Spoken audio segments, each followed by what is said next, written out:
It boggles my mind that I need to dedicate an entire essay to demystifying the Palestinians' flagrant lies, untruths, and propaganda, including but not limited to Hamas. You know, the world's fifth most active terrorist organization, which has a massive sample size of some of the most sinister, repulsive, inhumane behaviors. But such is the world we live in, apparently.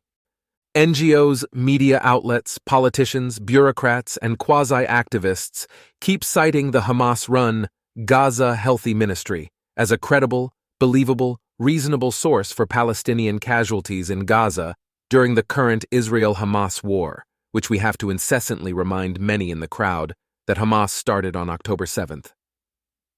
The figures, repeated by everyone from the White House to the BBC, are freighted with familiarity. 30,000 dead in Gaza, 70% of whom are women and children, wrote Jake Wallace Simons, editor of the Jewish Chronicle. Recently, U.S. President Joe Biden's administration seemed to give legitimacy to Hamas's figures. When asked at a congressional hearing 3 weeks ago how many Palestinian women and children have been killed since October 7th, Secretary of Defense Lloyd Austin said the number was over 25,000. Biden himself earlier cited this figure, asserting that too many of the over 27,000 Palestinians killed in this conflict have been innocent civilians and children, including thousands of children. Here's the problem with this data. The numbers are not real, wrote Abraham Weiner, a professor of statistics and data science at the University of Pennsylvania. That much is obvious to anyone who understands how naturally occurring numbers work. The casualties are not overwhelmingly women and children, and the majority may be Hamas fighters. According to Weiner, there is potential evidence of deliberate fabrication in the Hamas-promoted numbers themselves. From October 26th until November 10th, 2023, the Gaza Health Ministry released daily casualty figures which include both a total number and a specific number of women and children. The first place to look is the reported total number of deaths, wrote Weiner. The graph of total deaths by date is increasing with almost metronomical linearity. This regularity is almost surely not real, wrote Weiner. One would expect quite a bit of variation day to day. In fact, the daily reported casualty count over this period averages 270 plus, or minus about 15%. This is strikingly little variation. There should be days with twice the average or more and others with half or less. Perhaps what is happening is the Gaza Ministry is releasing fake daily numbers that vary too little because they do not have a clear understanding of the behavior of naturally occurring numbers.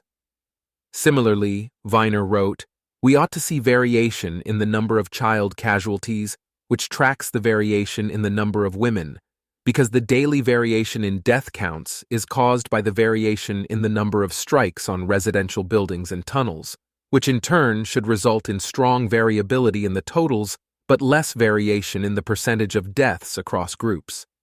This is a basic statistical fact about chance variability, wrote Weiner. The ebbs and flows of the bombings and attacks by Israel should cause the daily count to move together. But that is not what the data show.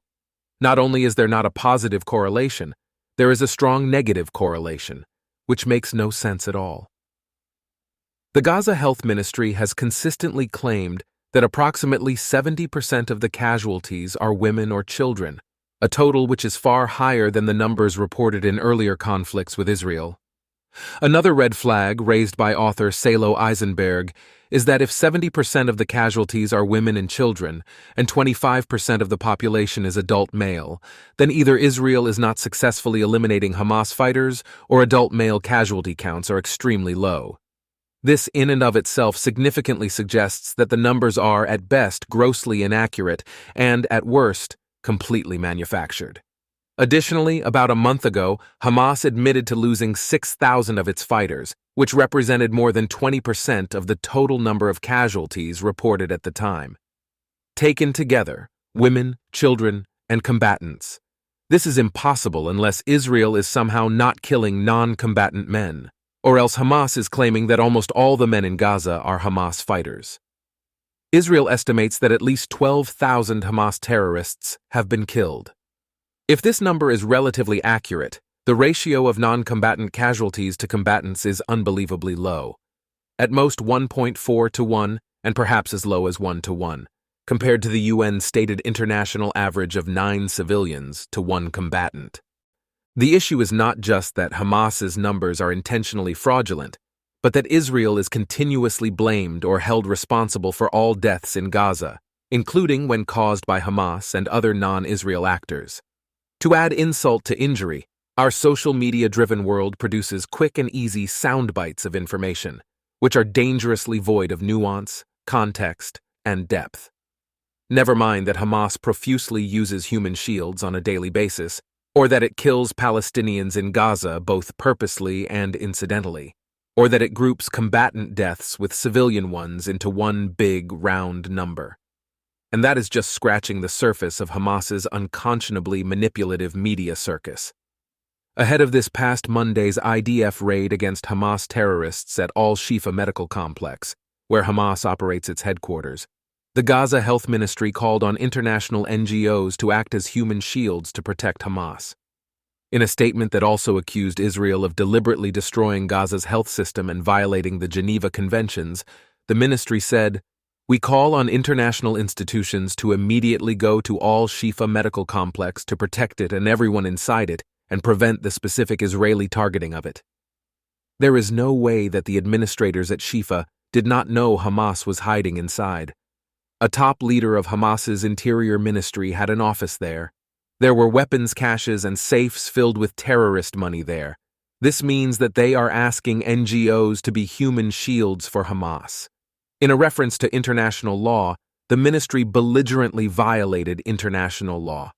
For those familiar with Pali Wood, the term coined to describe the Palestinian industry of faking everything from casualty numbers to Israeli attacks, the fact that Hamas produces phony numbers is obviously self-evident. But these casualty numbers matter. They are the vehicle through which anti-Israel propaganda is generated, while justifying demands for a ceasefire that leaves Israeli hostages in Palestinian captivity, as well as baseless accusations that the Jewish state is committing genocide, or ethnic cleansing, or forced displacement. These casualty numbers could also prevent Israel from resoundingly winning this war, thereby restoring desperately needed security to its people, deterrence to its enemies, and calm to the Middle East. More specifically, the city of Rafah, which borders Egypt to the south, and where more than 1 million Palestinians are reportedly sheltering after being evacuated from other combat zones in the Strip, is the last Hamas stronghold, and quite possibly the key to defeating the terror group's grip on governing power in Gaza. Dozens of politicians and bureaucrats have warned against a major Israeli ground operation in Rafah, citing Hamas's fraudulent civilian casualty numbers.